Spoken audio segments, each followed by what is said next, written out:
Boys and girls, ladies and gentlemen, good evening. My name is Andrei Bezrikov, and this is the open session of the Strategic Intelligence Program. Strategic intelligence is about looking beyond the horizon. This is about proactively reducing strategic uncertainty for decision makers.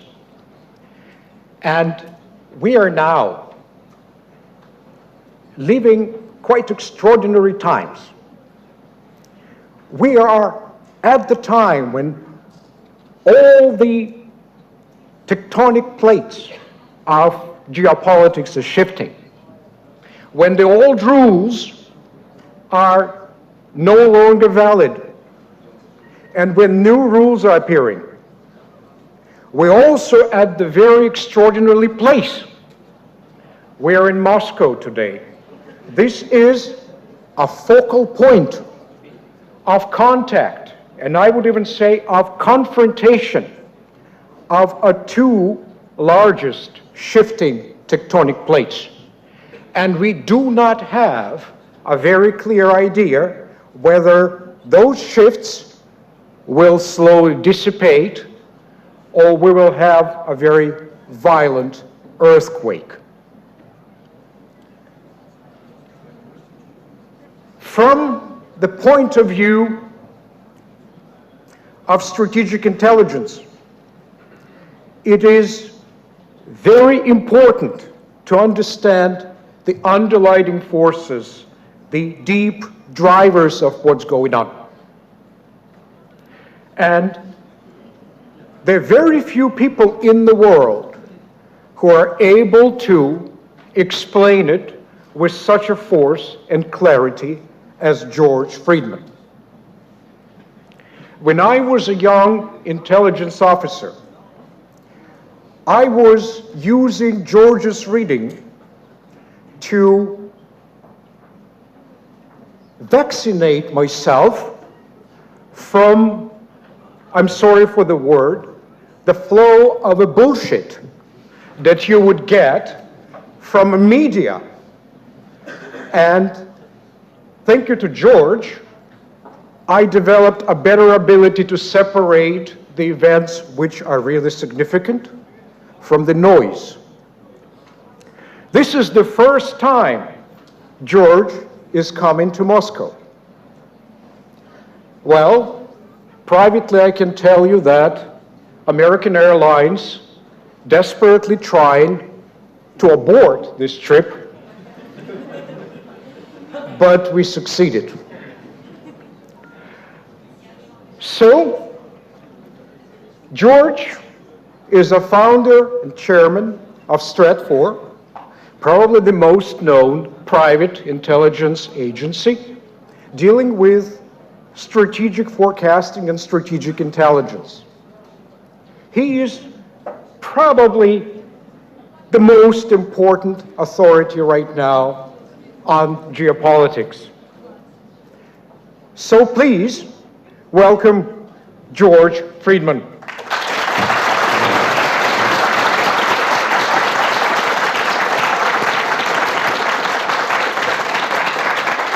Let me establish some ground rules. George will speak for about 40 minutes, and then we'll open the floor for questions. So please don't be shy. Only in Moscow would it be assumed that American Airlines was conspiring against me. We Americans never believe in conspiracies. Thank you for coming tonight. I didn't think I would ever lecture on geopolitics in Moscow, because being my age, Moscow was a place of danger and darkness. And now I see it's not.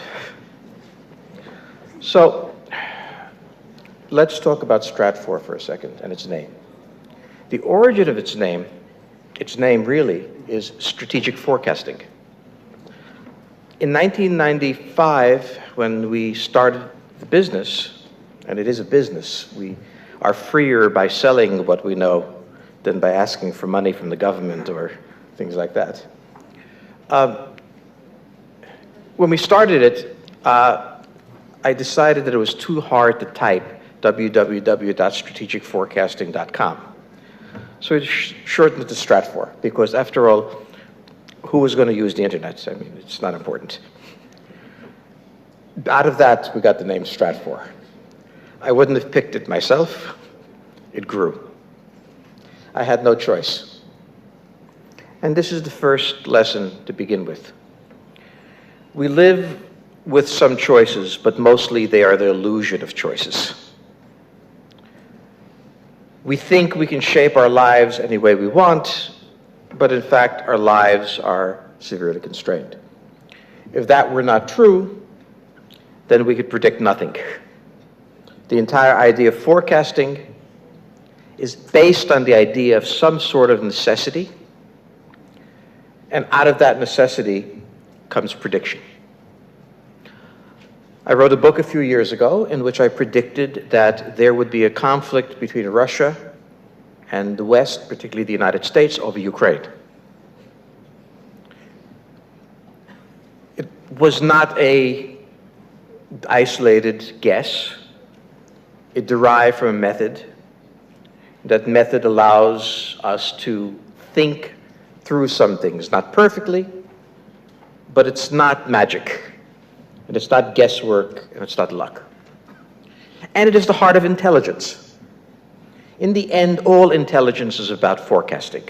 Whether you are going to get a bit of information that will allow your president to know what the American president will say at the next meeting, or whether you're going to predict the future of your country. This is the task of intelligence. Now, many in intelligence believe that the purpose of intelligence is to pass around bits of paper to each other and have arguments with each other. Who will get what budget? But that is a very important side product, a byproduct of intelligence. The core of intelligence is knowing what will happen somehow and in some way. So how do we do this? Well, we begin by appreciating two things. All of us are born someplace. And where you are born makes a tremendous difference in what choices you have. If you are born in Iceland, or if you are born in the Congo, or if you are born in New York, or if you are born in Smolensk, the moment of birth, many things drop away as possibilities. And the heart of forecasting is understanding that which is impossible. Not what is possible, what is impossible. So if you are born to a poor family in the Congo, enormous amounts of things are impossible. And I can predict to some degree what your life will be like. If you are born to a very wealthy family in New York, other things are impossible. I can't become a beggar, where it's very unlikely. There are many things I can't be. So when we consider a human being and the moment of birth, we already see how much falls away. And that which remains becomes the sheaf of possibilities. And then we discover that you're not very smart. And we discover that you are very smart. And we discover that you can't get along with other people. And we discover that you are wonderful with people, and on and on.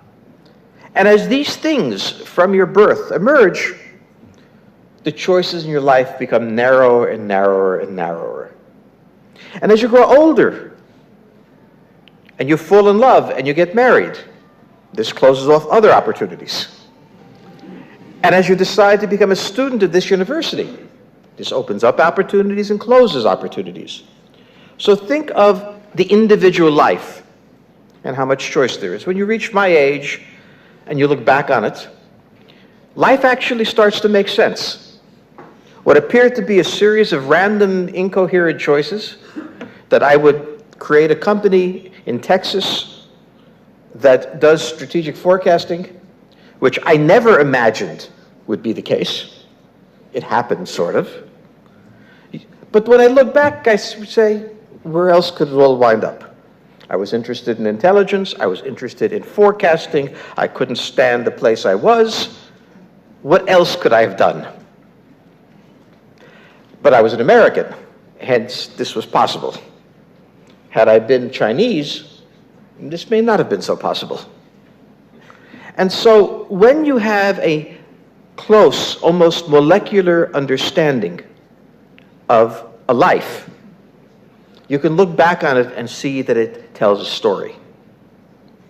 And that story is not a surprise. Who is it the greatest surprise to? To the person who lived it. To that person, it's a surprise.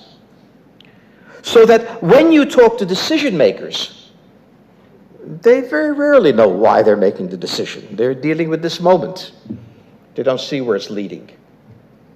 It's when you step back at a distance that you can begin to see the tapestry. And this is what Machiavelli said in The Prince, in the introduction, when he said, "Forgive me, my prince, for writing these things about you, but sometimes it is easier to see the truth at a distance from the mountain than sitting on the mountaintop." And this was a critical lesson. The intention of people and what comes out of it are very different. It is the unintended consequences, unintended in the sense of it was not subjectively what you wished or thought you wished. Okay? It is the unintended consequences that you can see if you're not that person. It is much easier for me to see what will happen to one of you if I really knew you than for you to see. Because your views are filled with wishes, illusions, desires, misconceptions. I have no such burden. And so those who think that intelligence is finding out what the president thinks of either of our countries will be badly disillusioned. Presidents are more like each other than they are like us. Why? If you're the president of the United States, 330 million people. If you're the president of Russia, I don't know how much the count is now, 180 million, I think? I'm not sure. 120, I'm sorry. 140. But 140, but one of you is worth more than just one, so it's all right. The point is, to become the leader of a country requires a certain extraordinary discipline. You don't just bop along, as we say in the States, and one day, hey, why did I become president?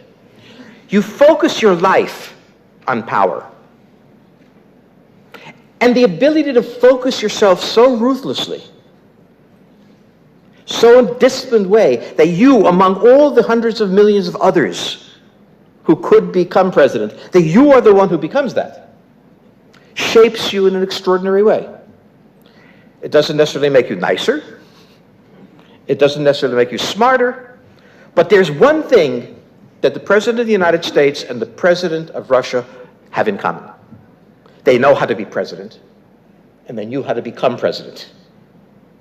And so if we begin with that understanding, and we take a look at what they worry about every day, do they worry about 30 years from now? Do they worry about what will happen in the area of computing?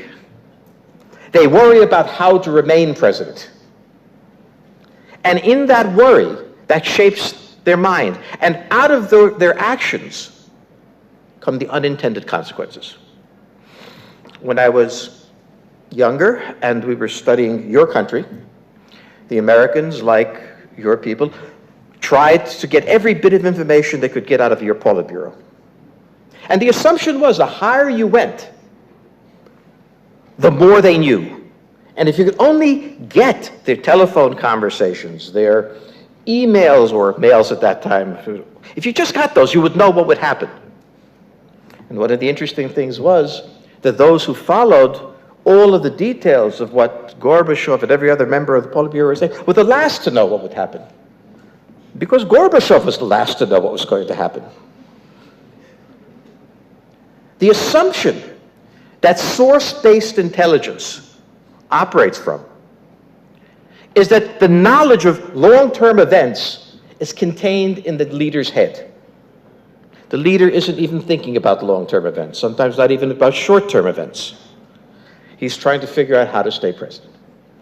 The danger of source-based intelligence, which both our countries love, is that you assume the source has any idea of what he's talking about. You say, well, he's Deputy Minister of Foreign Affairs, or he's Deputy Assistant Secretary of State. Surely he knows. I've known Deputy Assistant Secretary of State, and I can assure you they have no idea. Their question is, how can they become Deputy Secretary of State? Their question is, how can they move their careers? It is not exclusively that. They also want to deal with their jobs, their countries, and everything else, but they're focused on the moment. And so if you ask them what will happen, they will tell you what they wish would happen. They will tell you what they think you want to hear. Sources are the most dangerous thing in intelligence. They're the most dangerous thing in intelligence not because they lie, of course they lie. Not because you'll misinterpret them, of course you'll misinterpret them. They're dangerous because they have no content. They have no knowledge. And this we find over and over and over again. Hitler did not think he would have to commit suicide in a bunker. Stalin did not think he would be invaded. Only Churchill had some idea, but not much. The point is not that they're stupid, it is that they're not focused on the things you may be focused on. They may not be clear on that may not drive them. So the most important thing that we have to do whenever we talk to a friend is understand what they're thinking. But that's impossible because you can't read their minds. Much better to understand the forces that are shaping them. A friend who wants to be a Hollywood actor, who's incredibly ugly, probably you know this is not going to happen unless they need very ugly people. And every once in a while. So if you think about life of the individual, you will begin to understand how often your friends are delusional and you have a better idea of what's going to happen to them, and you can do strategic forecasting of their lives, and you do. And this is called gossip. And all of you do, and you listen, and you analyze, and you think, and you understand what's going to happen. Now, along with birth comes something that I call love of one's own. You are born to a mother. And your mother may be an idiot, vicious, but you love her. Why? Because it is the most natural thing in the world, the easiest love, the first love. And if your father's there, most of your fathers, I think, would be there, you would love him too. This requires no thought. And this is a driving element, because if you love them, you derive your language from them, maybe your religion from them, maybe your hatred of religion from them, maybe they hate religion, therefore you love religion from them, but your life is shaped by them. And their lives, in turn, were shaped by previous generations, and here you have history. And they don't live alone, they live in a community. It could be a tribe, a Greek polis, or modern nation state. But when you are born in a nation state, you have a language, you have a set of beliefs. We're not all philosophers, we don't all invent our beliefs. And we also have a commitment, and this is the beginning of geopolitics. Because the most important question of geopolitics is simply this. Why would anyone rush a machine gun position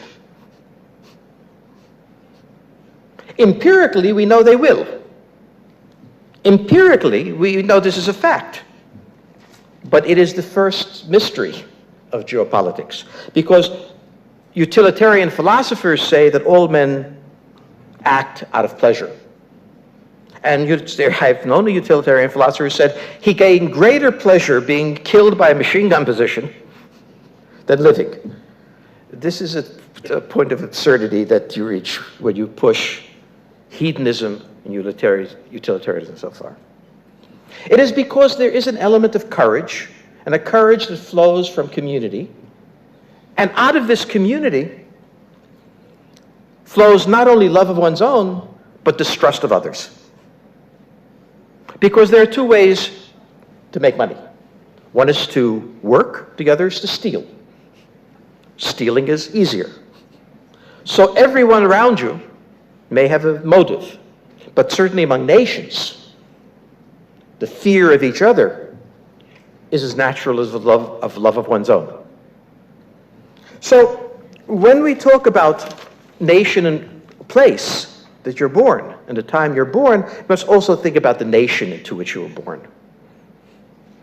Because your fate and that nation's fate are bound up.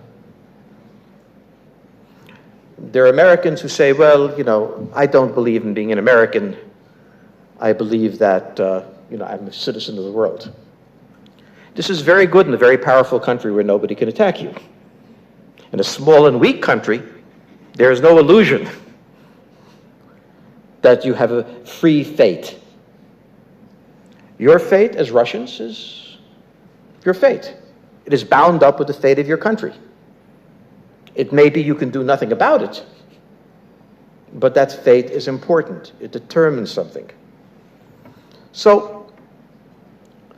in modern times, there's a belief that we are all individuals shaping our way in the world. What I've been arguing is this is the grand illusion. You are Russians. I know you're Russians. I'm an American. We have some issues, you and I. And you may say, it's not your issue. Well, okay. Then when the bombs start to fall, I will say, don't bomb Charlie over here, or Igor, because he doesn't think it's his issue. The idea of shared fate is an inevitability. You cannot oppose it. When we look at nations, we also notice that they have certain imperatives. Russia has an imperative. Its enemy is normally to the west. Napoleon, the Austro-Hungarians, the Kaiser, Hitler, all came from the west. The devastation to Russia was catastrophic. What saved you was buffer zones. They had to go a long way to get to Moscow. And each of them failed to reach there. So, why did they fail to reach there? It was a long way. And that bought you time. And so Zhukov's armies could come from Siberia and stand in front of Moscow. And if there wasn't so much time, it wasn't so far, all of your history would be different. So what is your imperative? You must have strategic depth. Everybody must have strategic depth. The United States is an island. Except for that little bit of Panama, North America is an island. What is the American imperative? That the oceans should be American. Because if the oceans are American, no one can come. We can invade Iraq, and the Iraqis can't invade us. This is good if you're an American. Not if you're an Iraqi. But in this world, the illusion of humanity is a dangerous one. Because I'm not an Iraqi, and they are not Americans, and we have different fates. So if I establish the principle of unintended consequence, which I want to start with, and lead you to the idea that you are born inevitably to a place, and your fate is bound up with that place, then I must think about what is the nature of the problem facing that place, and how will it solve it? And if you think about that, which is that Russia must have buffers, and the United States must have the sea, and it really doesn't matter if it's Obama or George W. Bush or Bill Clinton, and suddenly they who are so focused on being a president can't really think about the broader question of what is the imperative that drives them. And there are also constraints. Russia has very poor rivers. They don't go together. They don't go to where they need to go. The transportation system is weak, always difficult. This shapes Russia. The United States has only 36 people per square kilometer without Alaska. We don't have enough people, which, believe it or not, can be a serious problem. We have our constraints, you have yours. I'd rather have America's than Russia's. But we all have constraints. For some, it means constant national catastrophe. Poland. For others, it means difficulties. For others, it means successes. If you understand the underlying constraints within the nation state, you can begin to understand what will happen and how they will behave. So let's begin a little understanding. Without talking about leaders or presidents or what President Putin's mood is this week, or does he like Obama, does Obama like him? I can assure you neither care the least about each other. They're presidents, they like who they need to. Let's begin with the year 1992, the year that everything changed. There's a long cycle that began in 1492, when Europe began the process of conquering the world. Up until that point, the Zulus didn't know the Eskimos, the Japanese had never heard of the Aztecs. The world was fragmented. What the Europeans did in 200-300 ruthless, bloody years was tear apart all of these sequestered worlds and jam them together into one. From 1492 to 1992, there was always a European power which was the leading global power. Spain, France, Britain. There was always one. In 1992, for the first time, there was not a single European global power, because the Soviet Union, the last European global power, fell. It fell apart. And all the others were at best regional powers, if that. There was now only one global power in the world, the United States. And for the first time in 500 years, the center of gravity of the global system moved from Europe to North America. And North America, of course, was also the only continent, native to both the Atlantic and the Pacific, in the Pacific Age, was able to trade in both efficiently and also was able to control the seas. Very important. But 1992 was more than just the end of the long cycle and the beginning of a new one. It was also the fall of the Soviet Union, of course, but in that year, the Japanese economic miracle stopped being miraculous. Tiananmen Square happened in 91, which defined what China would be like for the next 20 years. Operation Desert Storm defined the Middle East, gave rise to Al-Qaeda. Tremendous operation, okay? So this was a moment in which everything came together. And of course, no one at the time knew it. They didn't realize it for a moment. It was all separate things. But what the world did was have a major upheaval. What emerged from this was three pillars of the international system. The United States, about 1/4 of the world's GDP, at that time was like 30%. Control of all the world's oceans, no power had ever had that in the world, in history. This was one pillar. The second was Europe. The Maastricht Treaty had been signed in 92 and 91, and in 92 it was assumed that Europe would come together not just economically, but politically and militarily, become a counterweight to the United States, and regain its position as a global power, not alone, but together. And the third was China. In every generation, there is a country that has low wages and high growth rates. Before China was Japan, which was going to overtake the entire world. And in 1880 was the United States, low wages and high growth. So these were the three pillars on which it was founded.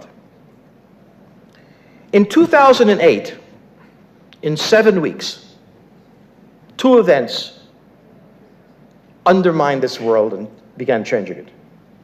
The first, on August 8th, was Russia's return to history with its war with Georgia. I won't say invasion because you get insulted. But at that moment, Russia announced that its history wasn't over. Russia announced that it would act. It also acted because the United States was in the middle of Iraq and Afghanistan and couldn't do anything about it. But it acted. Russia was back. And all of the truths on which Europe was built, all of the assumptions that America had made were wrong. Russia was not yet a great power or anything like that, but it was back. The second event occurred on September 15th, 2008. Lehman Brothers collapsed. And the collapse of Lehman Brothers created a global crisis which undermined the international financial system, shattered Europe, and undermined China. The United States staggered, then recovered. But an entirely new world was created. Lehman Brothers destroyed the old world. Georgia began defining the new one. Okay? Why did the Russians invade Georgia? Many reasons, but one was to say to Kiev, this is what American guarantees are worth. It was a very good lesson to the countries of the former Soviet Union. And at that time, that's what American guarantees were worth. Now, Europe had this problem. At the center of Europe is Germany, and Germany exports 50% of its GDP. It needs the European Union because half of that goes to the European Union without tariffs or controls. It needs the European Union. But it also undermines Europe. It undermines Europe because how can you develop in a world where Germany, the fourth largest economy, is spewing out product into your market, competing with everything you do? Plus has the rules of Brussels, which basically guarantee there is no Google coming in Germany. Siemens is safe. Okay? How can it do that?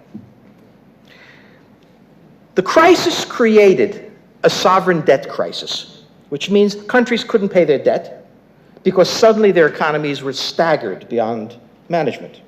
And the question was, would Germany bail out the rest of Europe, or would the rest of Europe have to undergo austerity, which is a nice word for saying devastating poverty? And the Germans said, let me think about this. We could pay for it, or you could pay for it. I know, you pay for it. It was a very difficult thing geopolitically to predict what the Germans would say. Now, if I can show you a map, this is not easy. You push the button. Okay. This is what happened to Europe. This is the unemployment rates in the south of Europe, and if you break it down by country, so south and north, what you realize is Southern Europe has the same unemployment rate as the United States had in the Great Depression. Southern Europe is in a massive depression. France, not doing so well. Germany's just fine.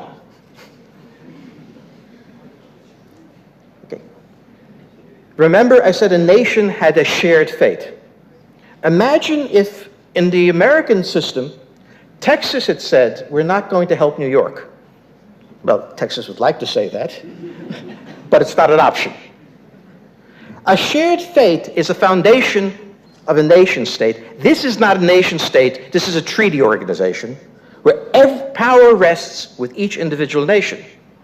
And so what you're seeing here is the fragmentation of Europe back into the constituent nation states. When President Hollande meets Frau Merkel, it is not two European leaders talking, it is the President of France and the Chancellor of Germany, and each are speaking about their own national interests.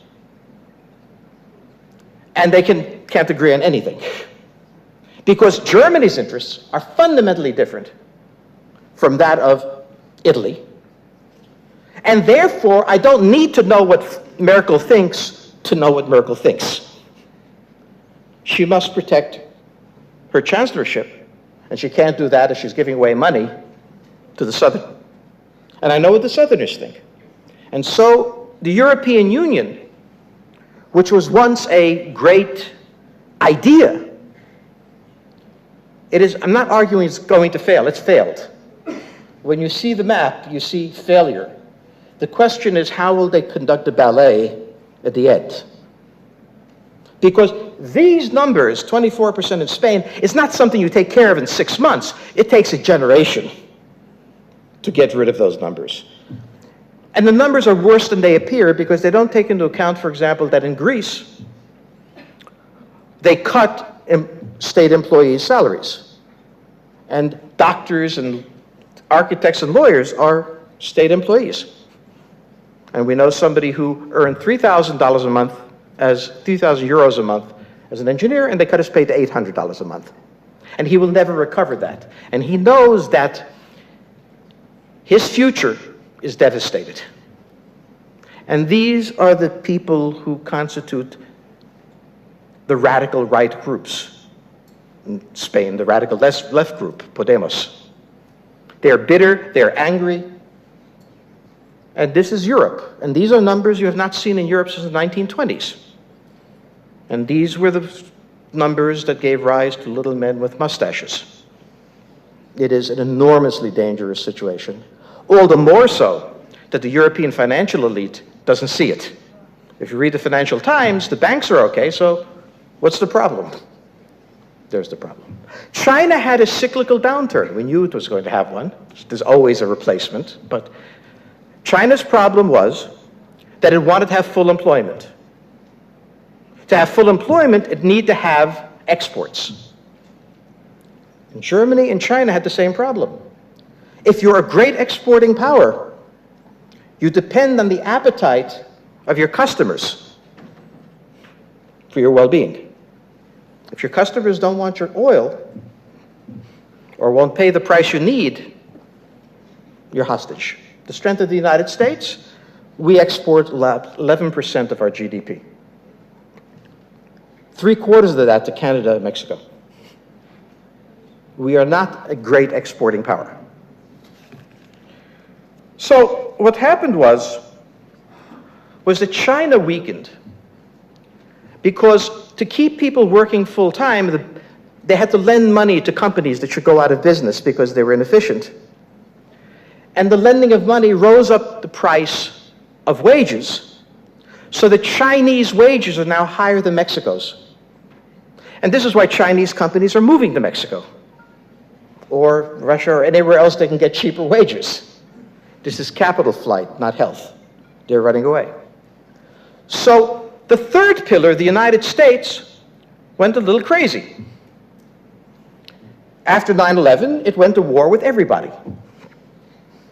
Afghanistan, Iraq, whoever. But it wasn't an all-out war. We lost 4,000 people, and my daughter was in the military, so I feel that. She was there. But it was not all-out war. It didn't break us. The way the European Union was broken, the way China is not broken, but changing the way it behaves, as Japan did before it. One of the outcomes of this, of course, was that as Europe weakened, Russia strengthened. Russia was going to strengthen anyway. The situation in the 1990s could not sustain itself. The one entity in the Soviet Union, in the Russian Empire that was powerful, the security apparatus, reasserted itself. If it had not been Putin, it would have had another name. But it was the only stabilizing force that could rectify the disaster. So in looking at Russia, you could predict that either Russia would collapse, which was not necessary, or a stabilizing force would emerge and very quickly identify what the stabilizing force was, like it or not. And that had certain consequences because of the nature of the force, but it did create a stable entity that built a new economic strategy of exporting energy and other things with the intention of building up from that money a more stable economy. And he promised to reassert Russia as a serious force, which had been held in contempt at Kosovo by the West, where it didn't care what they had to say. Okay. Now, because no one cared what Russia said, NATO moved into the Baltics. But of course, NATO was a joke, because it was a military alliance, and to have a military alliance, you had to have a military. And most of the Europeans had no military. So it became a club for nice people. We wouldn't do anything for you, but we invite you to Brussels to have lunch and make speeches. The United States, however, and this is important, had a long-standing strategy going back a century, which most people don't realize. Their one goal was that no single power would gain hegemony over all of Europe. Because Europe, under one power, was the only thing that could threaten the United States by building fleets, because their greatest fear was Germany and Russia united by whatever means. German technology, German capital, Russian natural resources, Russian manpower, this was a threat to us. In World War I, we carried out the first phase of the strategy. Let them fight. If it looks like one is going to win, get in on the weaker side. So 3 weeks after the Tsar abdicated, the United States declares war, rushes 1 million people to Europe, stabilizes the French, defeats the Germans. At Versailles, prevents the Germans from being destroyed, makes sure that there's a German threat to France, and goes home. All the time having very pious speeches. In World War II, the United States stayed out of the war, really, until June 1944. Until that point, it was content to let the Russians, you, bleed and destroy the Wehrmacht. When the Wehrmacht was done, but before you got to Europe, to Central Europe, the United States invaded. You got Bulgaria, we got France. We did okay. In the Cold War, the entire issue was about the same thing. Germany, Russia, and their fate. And we had the same strategy. An alliance structure, let them fight, and if war breaks out, we'll come in. What did Russia think would happen if they started pushing the United States in Syria? I don't say there's any connection because I don't know what's in anybody's mind. But Russia had become more powerful, more assertive. President Putin said there was a coup in Kiev. I don't know what a coup is, but certainly, very openly, the United States supported the demonstrators. It made square. It wasn't a secret. Is it a coup if it isn't secret? I don't know.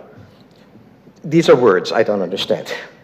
What did happen is the United States, facing serious challenge in Syria, happened a few months later to give Russia a problem that it can't solve.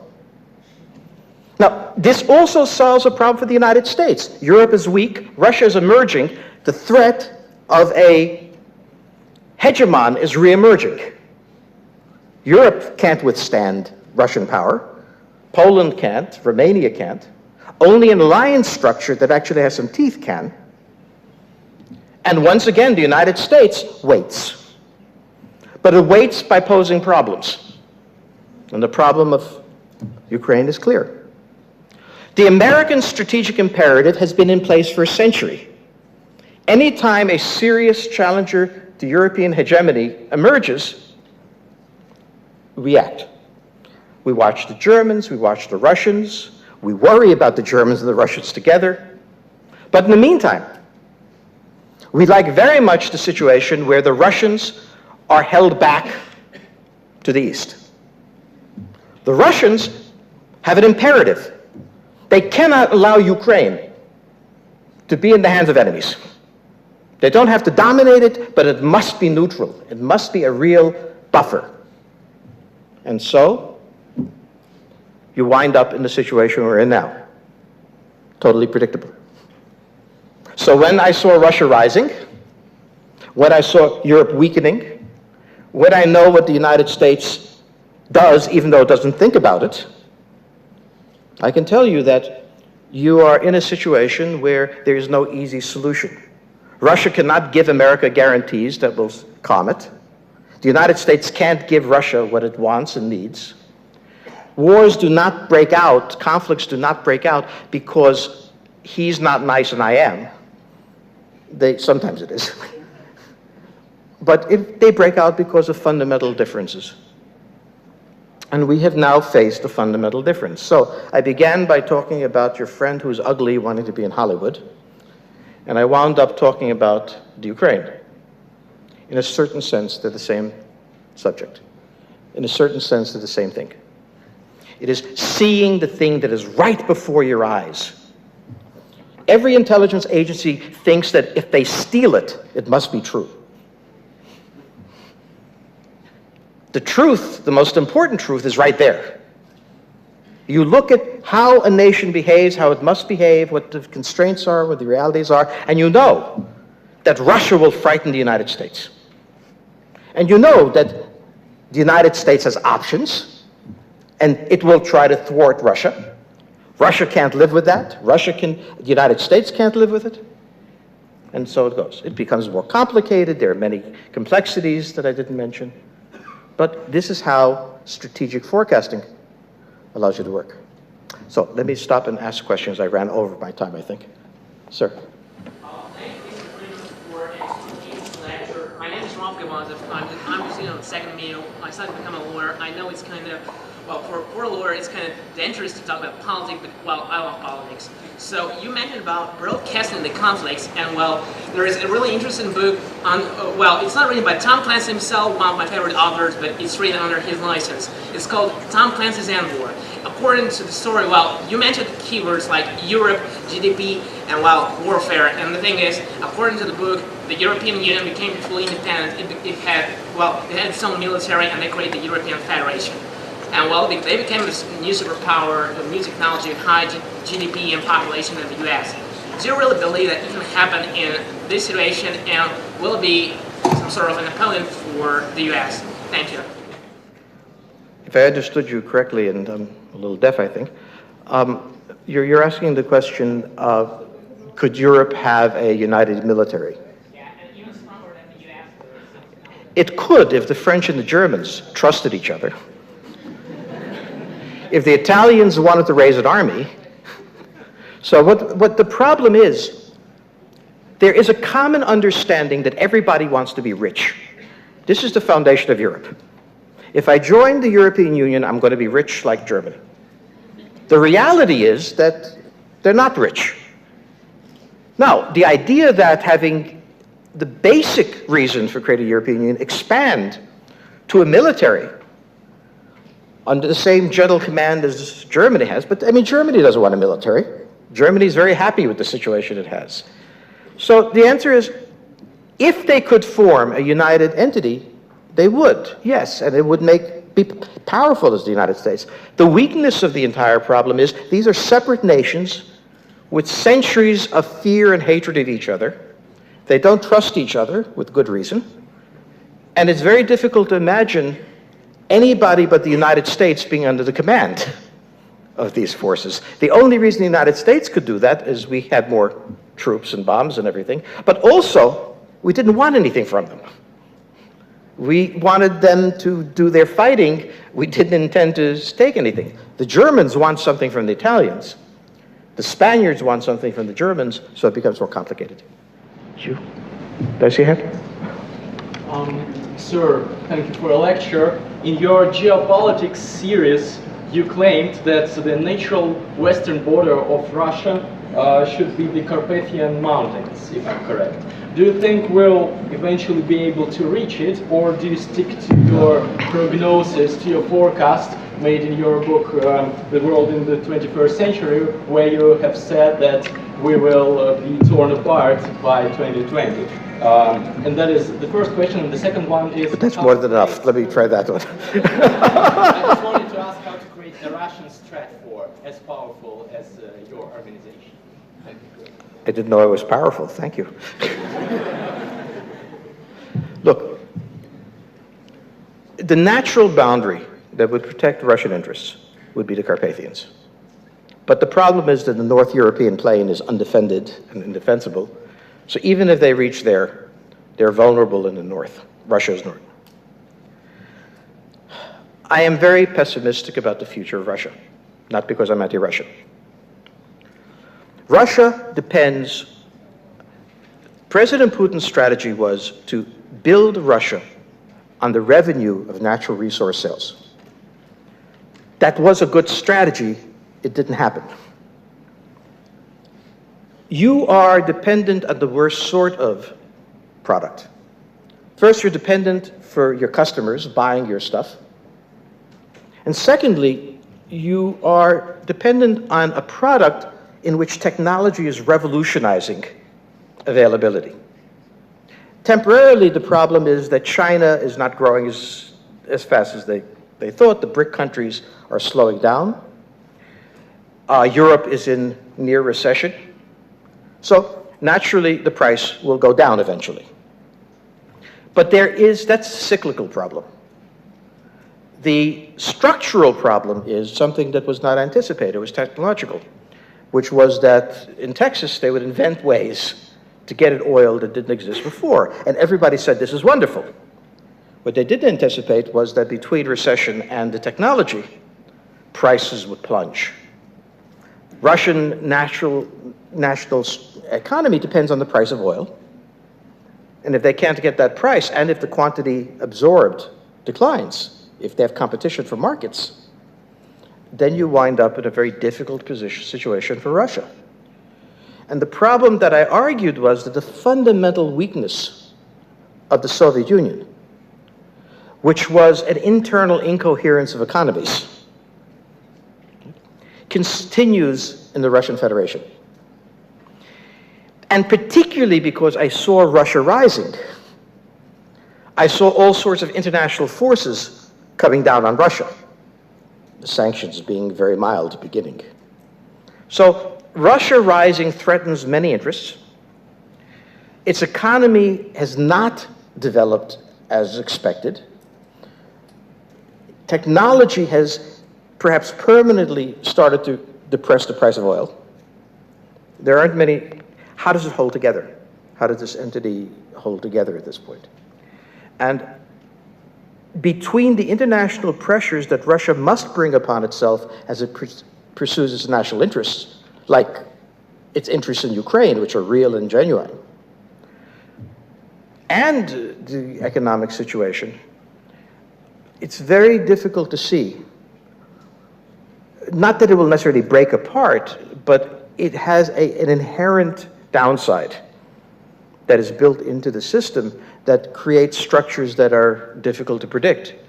So I continue with the argument. I made the argument that Ukraine in 2015, I missed by a year, would become a major battleground. And then I argued out of that the Russian Federation would have a great deal of difficulty.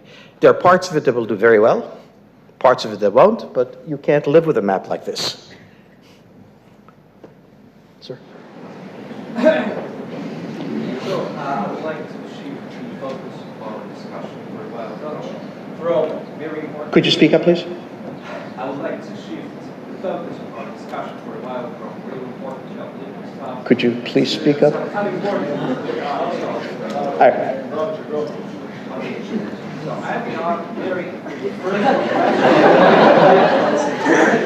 got a very personal question. Can you hear me? Yes, I'm married. Personal question. Answer to that question, I can understand. So, first, I would like to recall that George Cannon, the founding father of the famous strategy, first director of the policy planning staff, and one of the greatest strategists of the 20th century, in his article, in his article published according to various sources of the Soviet conduct, referred to a novel by Thomas Mann, the Woodruff brothers, who visualized his ideas about the Soviet future, etc. So, my question is whether you have a set of authors, writers, or philosophers whose writings have enormously and profoundly impacted your analytical skills, the lenses through which you perceive reality, and your minds. Well, before I got an honest job, I was a professor of political philosophy. So, well, I mean, I was getting to that, and the one that I loved to teach the most was Thucydides. Because if you read Thucydides, where he describes the difference between Athens, the maritime city, and Sparta, the inland city, and the strength of the Spartan soldiers and the cleverness of the Athenians, I mean, this was the beginning of all geopolitics. Now, there are many after him that, I learned from. Hegel was one. Because when he spoke about the real being rational and the rational real, it sounds crazy. And he realized that he's saying, look, there is a logic and a necessity to the human condition. Humans did not simply lurch upward to this point. There was necessity there. So, I mean, the two poles that influenced me the most, I dedicated my motto in the next 100 years was from Hegel, and Thucydides was the other one. And they really are, it was, had I not taught political philosophy, I don't think I could have developed this theory, if it's any good, without it. So yes, I do have to. Extremely thank you very much for your lecture. How do you think the current shale gas revolution in the United States will change its political and economic positions in the Western Hemisphere? Thank you. The United States, given an option, is an isolationist power. For the 20th century, except for the periods that intervened in the First World War, Second World War, and the extended involvement in the Cold War, because the Soviet strategy was wars of national liberation in Vietnam and other places, we were constantly trying to counter that. If we look at that, we see that the United States really is not a country that has an enormous interest in Eurasia, except that Eurasia not unite. If we have an option, the United States, precisely because we are now, North America is now at a point of essential energy independence. And you really have to think of Mexico and Canada and NAFTA as a single integrated entity because that's how it behaves. Therefore, the desire in the United States is disengagement. It's very difficult to do because we also want to have successful outcomes to conflicts and we want to disengage. And so the United States is caught in its immaturity between two needs. But I think what it really does, it means our dependence on Saudi Arabia is no longer there. We can talk to Iran and not care what Saudi Arabia thinks. It means that our relationship to Israel can be more distant than it was. The entire Middle East becomes far less important to us. So the problem is, how do we get out of the Middle East? This is what President Obama is trying to cope with, and if George W. Bush had been president, he'd be coping with the same problem. How can he disengage without that? The one thing we can't disengage from is a rising Russia, because it is too powerful to ignore, but weak enough that it can be dealt with now cheaply. And that's the problem. Never scare the United States while you're still weak.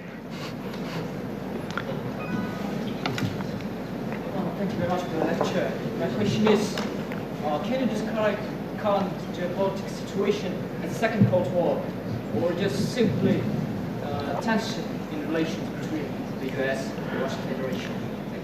The Cold War had two dimensions to it. One was a nuclear standoff, which must not be belittled.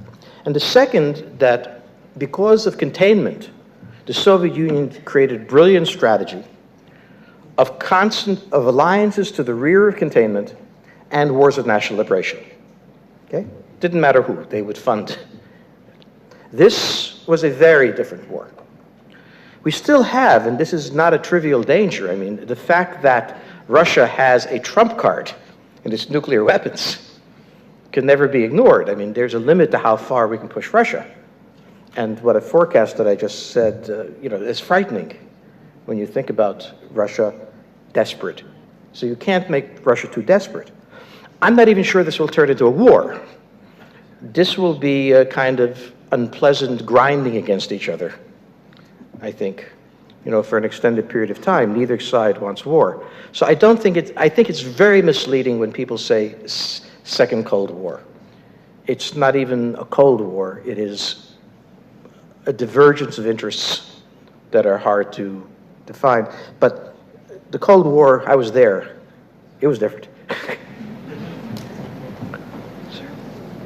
What is the role of Commonwealth of Nations and its soft power in modern international relations? And does its soft power pose threat to U.S. global domination? Soft power is what people who have no hard power claim is going to be very effective.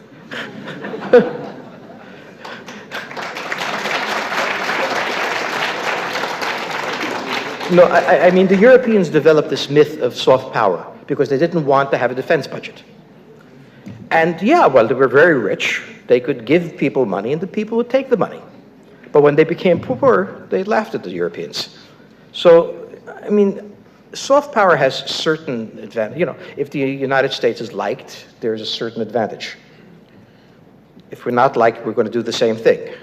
So I think we have to be very careful when we talk about power to be very clear on what it means. It means coercion, that you can coerce somebody, that you can use money or whatever. Soft power means that they really like you and they want to do what you want to do. This is like going to a nightclub and the girls really like you until they find out you don't have any money. That's soft power.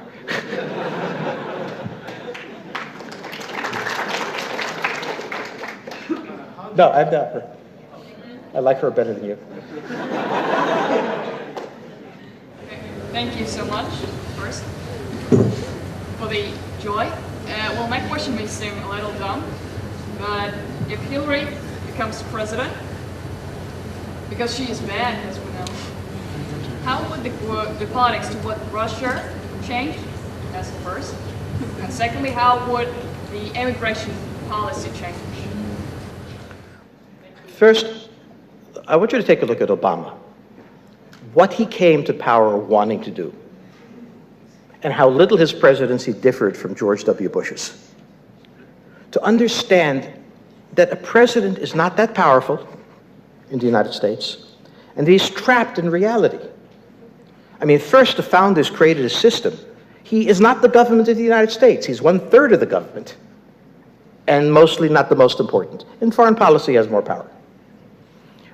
So when you ask the question what Hillary would do about it, who cares what Hillary would do about it? What will Congress do about it? Well, President Obama, there's such a thing as the executive power, right? You can use that executive power when the last election is over that you have to be running in, and you don't care what happens. In other words, Hillary, you can't use that when you take office, because you will never get anything else through Congress. I'm not sure that the Supreme Court will let him do this anyway, because there's a third branch of government that's there. But the point I'm making is, many people, particularly in this region, vastly overestimate the American president as if he's godlike. Obama never thought he would have this presidency. He didn't want this presidency. He wanted to do he wanted Merkel to like him. Merkel doesn't like anybody, but he thought that she would like him. He wanted to get out of the Middle East. He made a speech in Cairo where he thought everybody wouldn't love, and it turned out they didn't. When you look back in his presidency, it was a continuation of the Bush presidency.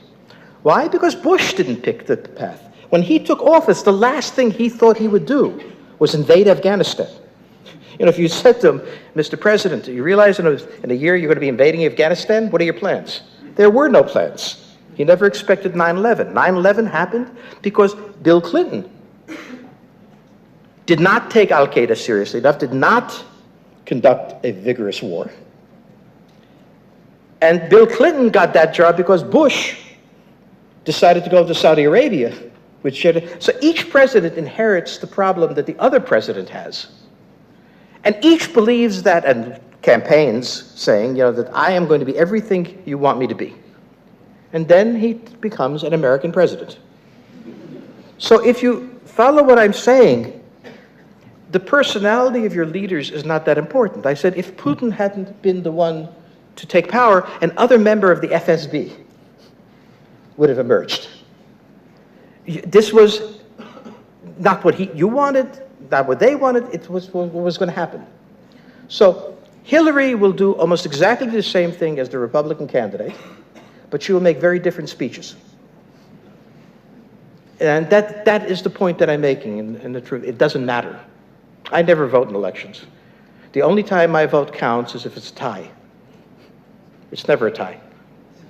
I stay home, drink beer, and watch television.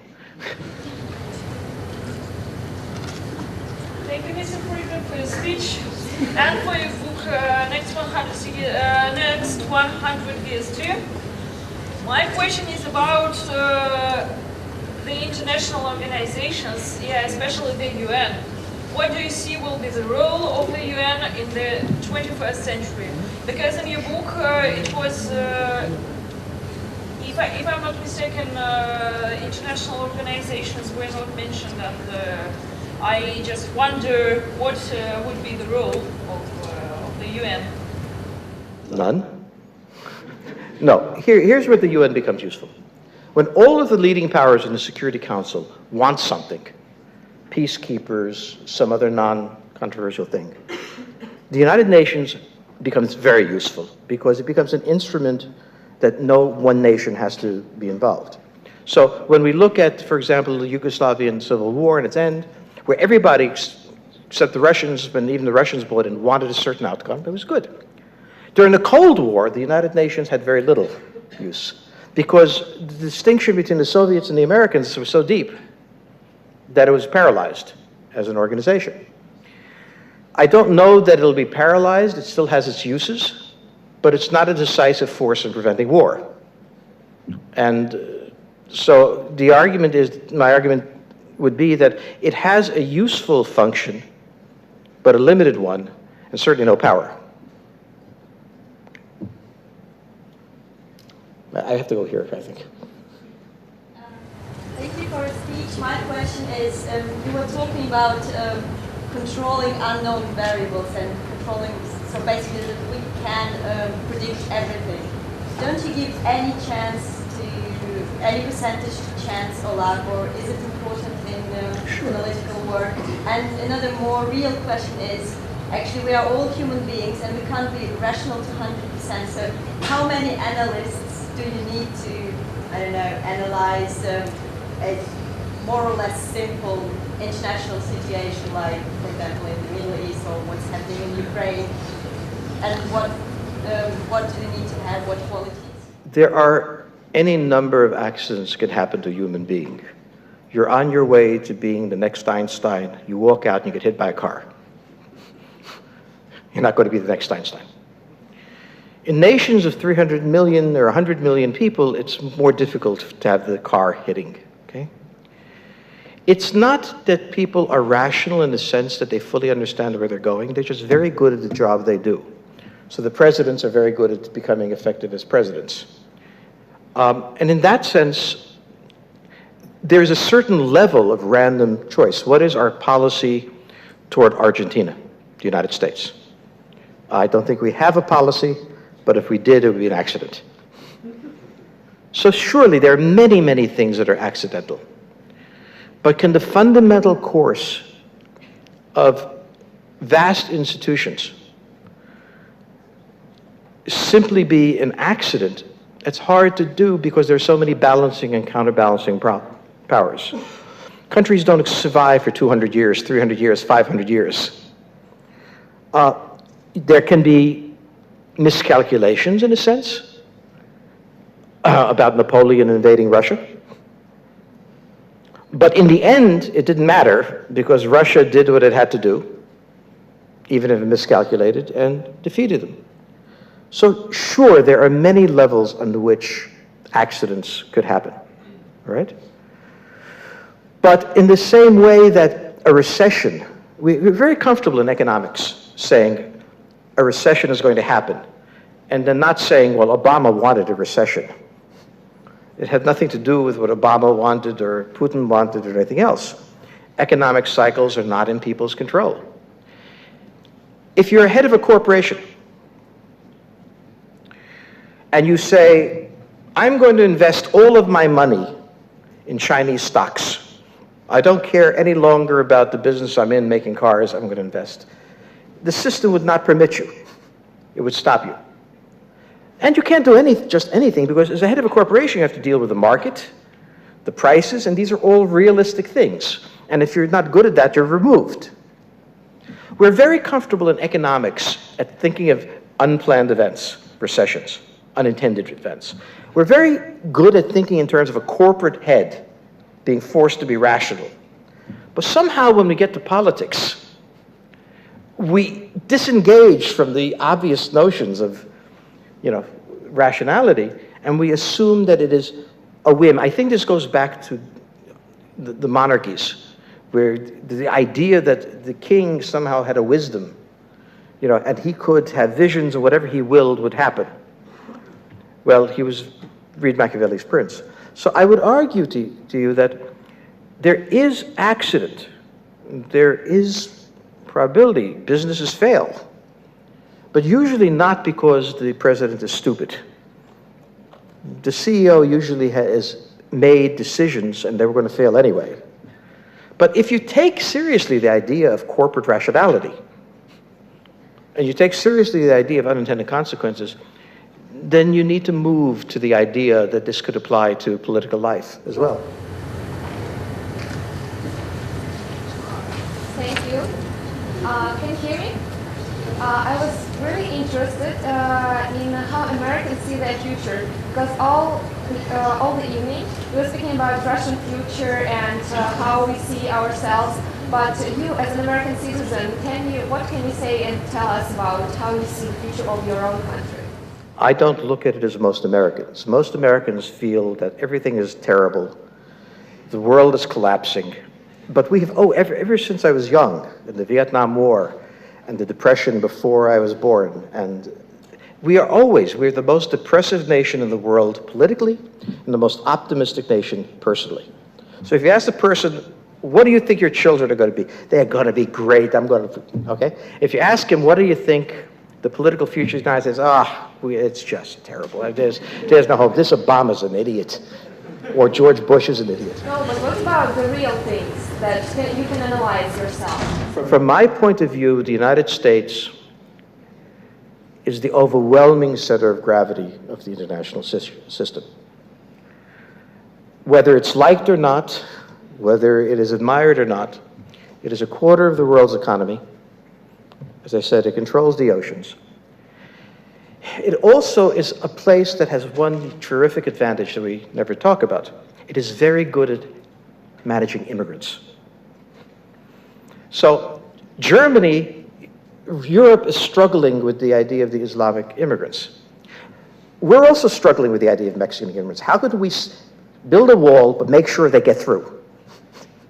In other words, we know we need them. We've just integrated Indians and Chinese in huge numbers to the point where the Indians are the wealthiest ethnic group in the United States in 30 years. In a world of declining population, the ability to absorb efficiently large numbers of immigrants is a tremendous advantage to the United States. When we look at that, plus the fact that American culture, in the name of computers, has redefined the entire world.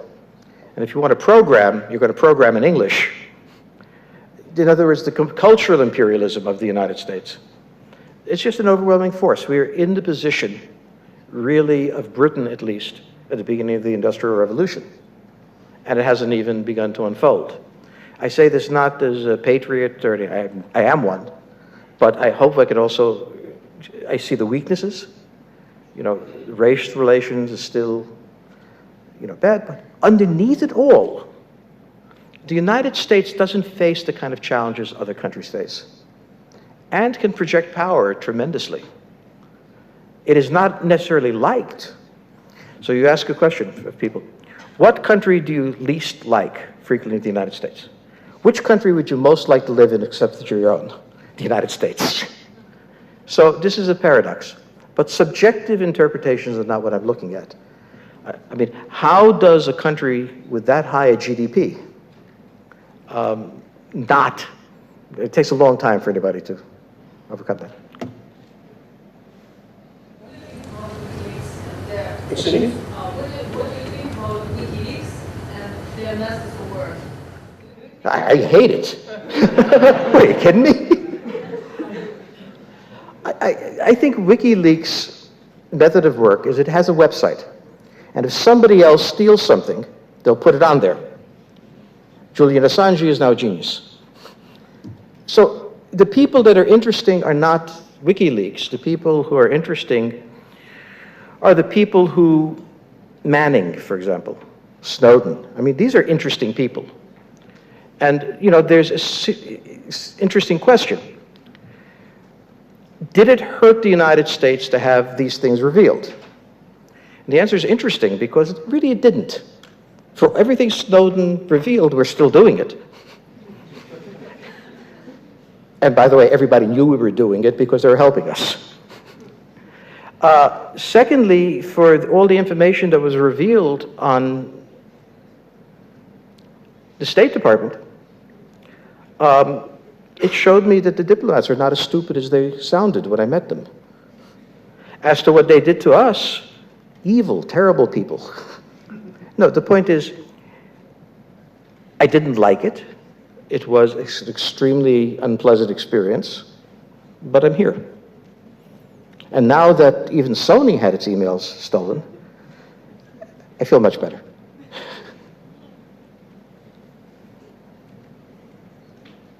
Pick him.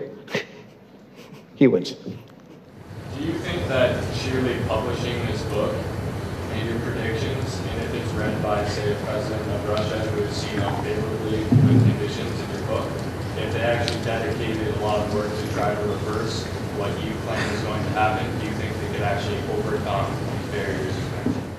Well, firstly, political leaders don't read books. They're too busy. Secondly, they won't read my book, certainly. And thirdly, they wouldn't believe it. To become a Putin or an Obama, you have to have a belief in yourself and your own power. You may not have this power, but you have to believe in it. All right? So if I were to say to either of these people, your country's in trouble and will decline, they will immediately assume that it's either nonsense or not under me it can't. To become a leader of a country of millions, you have to have an enormous ego. Not to the point of irrationality, but if you don't have a self-confidence subjectively, you can't become a leader. No one ever became a leader without a huge ego. And therefore, when a seedy little guy like me writes a book and it predicts something, it's discounted. So this is why I don't think the Heisenberg effect governs here.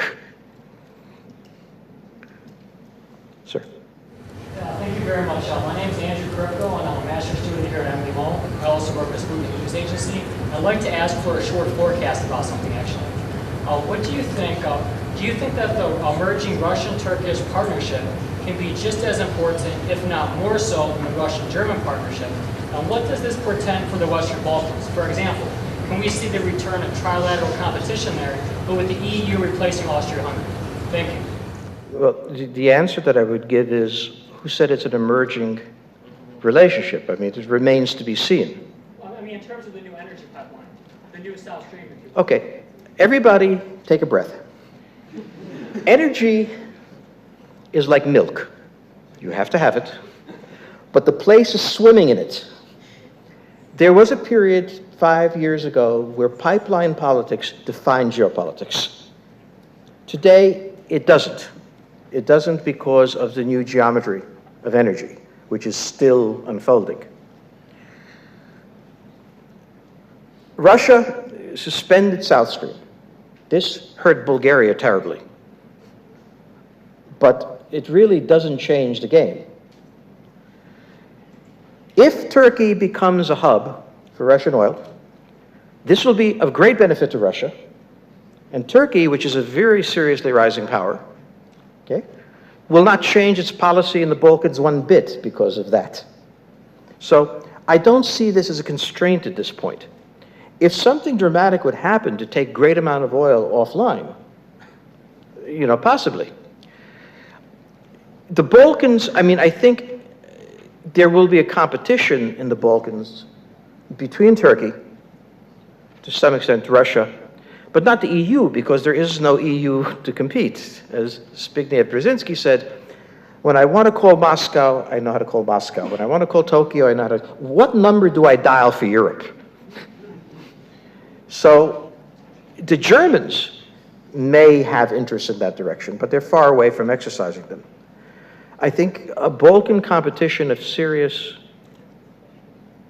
It would require the rise of Turkey to a level where Russia would have to respond, or the United States.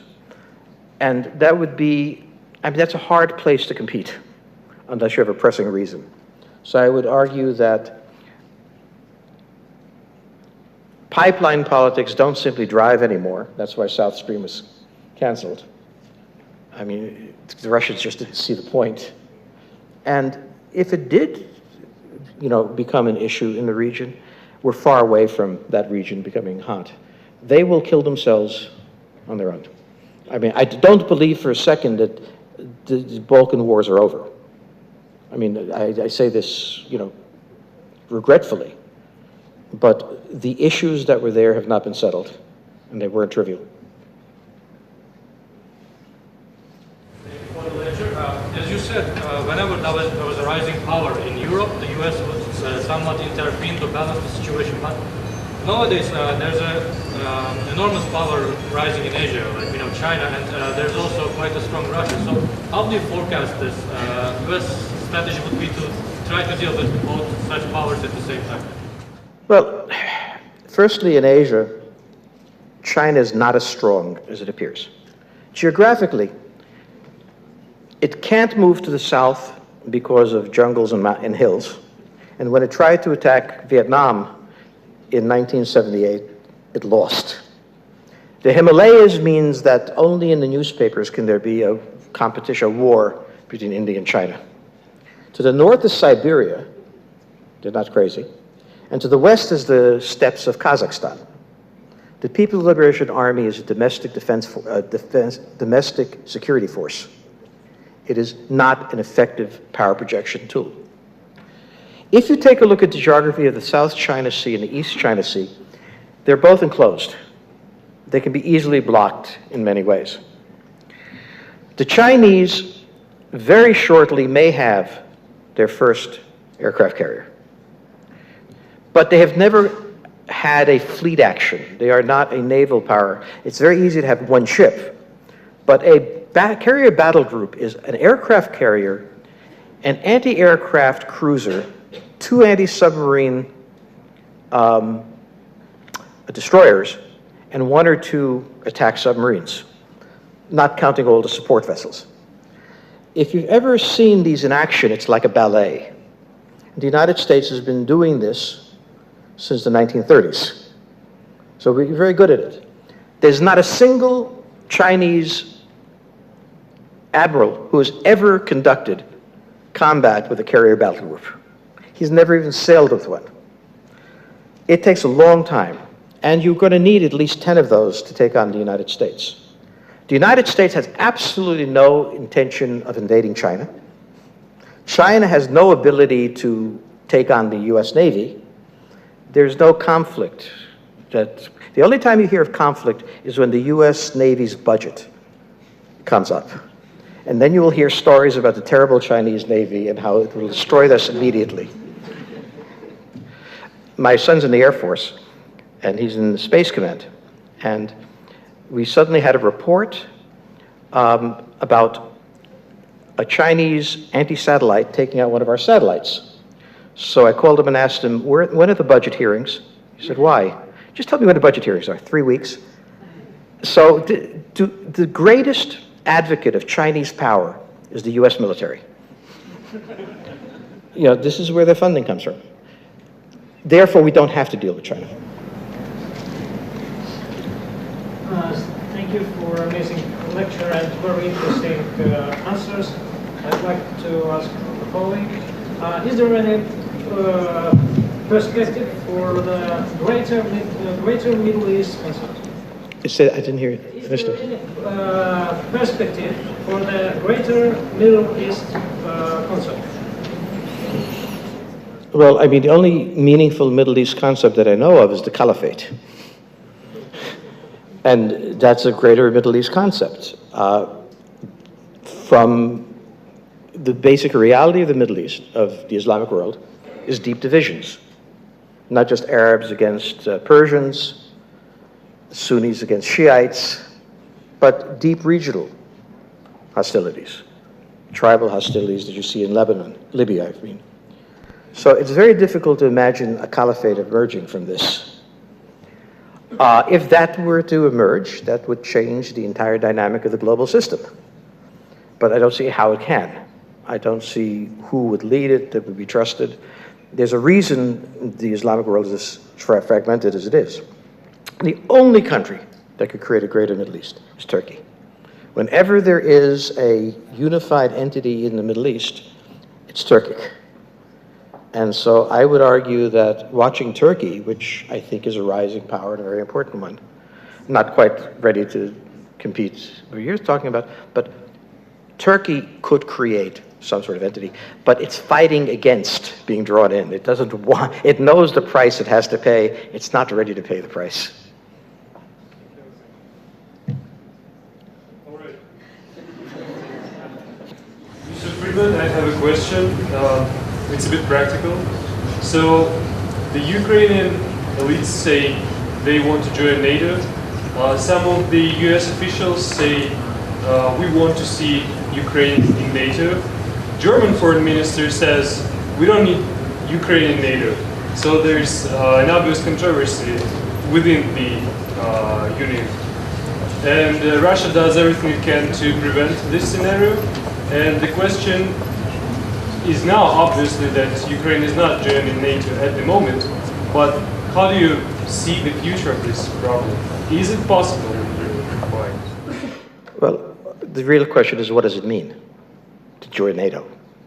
So, NATO is an organization that most of the members have no military power. NATO is essentially an organization which can legitimize American military action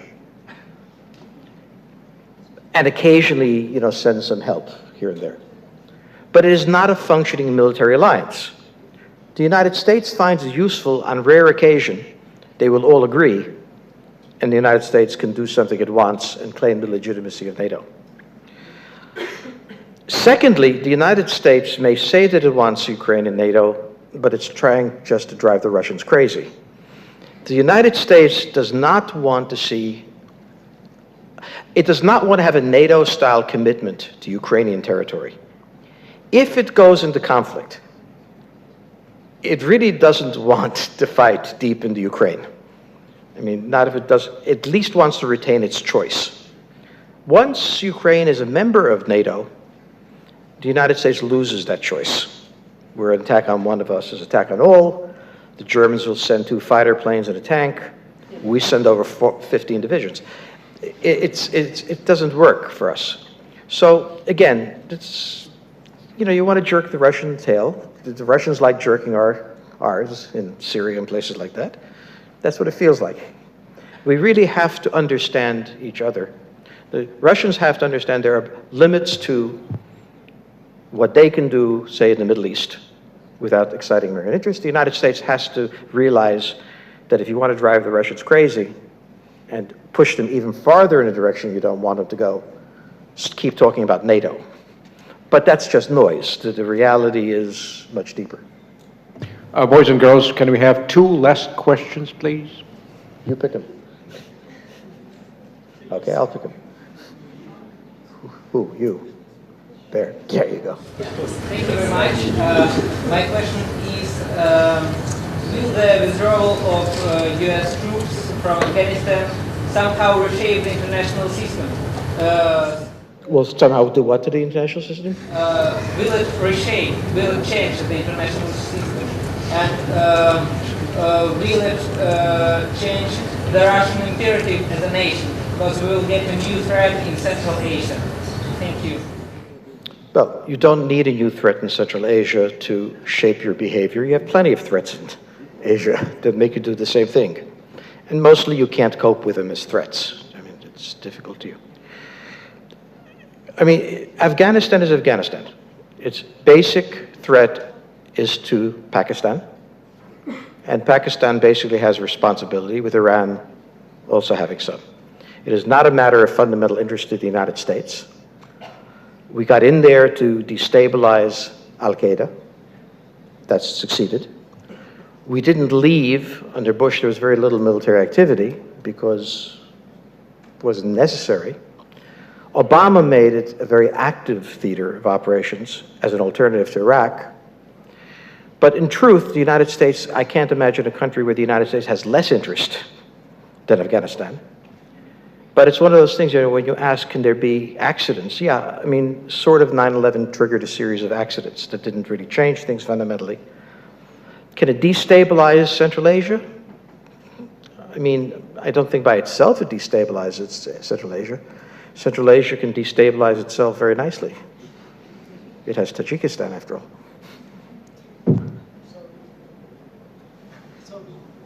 Yes? I mean, pleading helps. You guys. Thank you very much. Could you tell us, please, whether the problem of the Iranian nuclear program is going to... Excuse me, louder. Whether the problem of the Iranian nuclear program is going to be solved soon and may Iran become another U.S. regional ally soon? To build a nuclear weapon, having refined uranium is not nearly enough. You have to have a reliable missile, and you have to have a weapon that can go up at 10 Gs, enter vacuum, have temperature swings of 300 plus to 300 minus degrees Fahrenheit, and then re-enter the atmosphere at 5,000 degrees. And then land in the middle of Tel Aviv and go off. Because if it lands in the middle of Tel Aviv and it doesn't go off and the tail says made in Iran, you have some serious problems in Iran. In other words, one of the truths is that the Iranians are far from having a nuclear weapon. And they've used the nuclear program they have, particularly enriched uranium, as a bargaining tool to shape its relationships with the United States as an offer to go away. Right now, both Iran and the United States have more serious problems in Iraq. Both of them want the Islamic State to be crushed. They're cooperating tactically with airstrikes and everything else. And so what would have been a major event 2 years ago, you know, the nuclear talks didn't reach anything. Basically, Kerry walked away and said, we'll come back to it in a few months. And the The Iranians said, yeah, we'll be seeing you. In the meantime, the operations in Iraq went on. In other words, this was never the threat it appeared. We did not believe there would ever be airstrikes against it. They learned it from the Koreans, the North Koreans, how to make a lot of money out of a nuclear program. Because we kept paying them to not do it anymore until we got tired and said, God, do it. So understand that the United States has a well-known nuclear phobia. And nations have learned that you want to manipulate the United States. It's much better to have a nuclear program than a nuclear weapon. An effective nuclear weapon with a delivery system will have a very unpleasant consequence. A program that's very close, 2 weeks away from having enriched uranium is much better. How many times has it appeared that the Iranians were a year away for the past 5 years? So understanding what the Iranians are doing and why, understanding how the Americans respond, will give you the answer. And also a little technology. It's hard to build a nuclear weapon. Okay, George, thank you. I will allow one more question from that side. You pick it. You pick it. To assess the future of their responsibility to protect principle. To protect it? Responsibility to protect principle. To protect principle? Excuse me?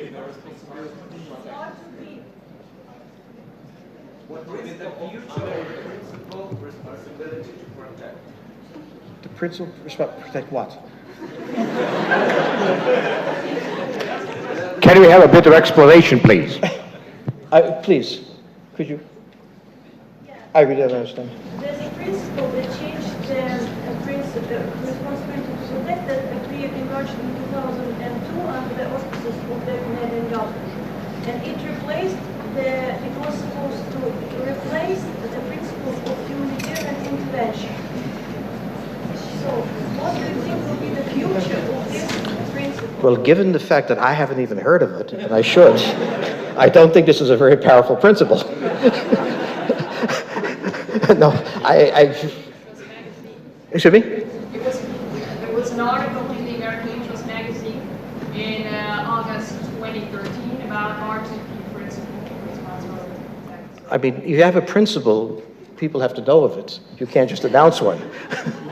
George, if I may, it's a principle that says basically, if you want to invade another country, find an unhappy person there.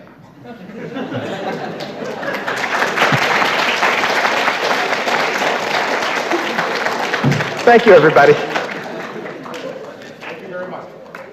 Thank you.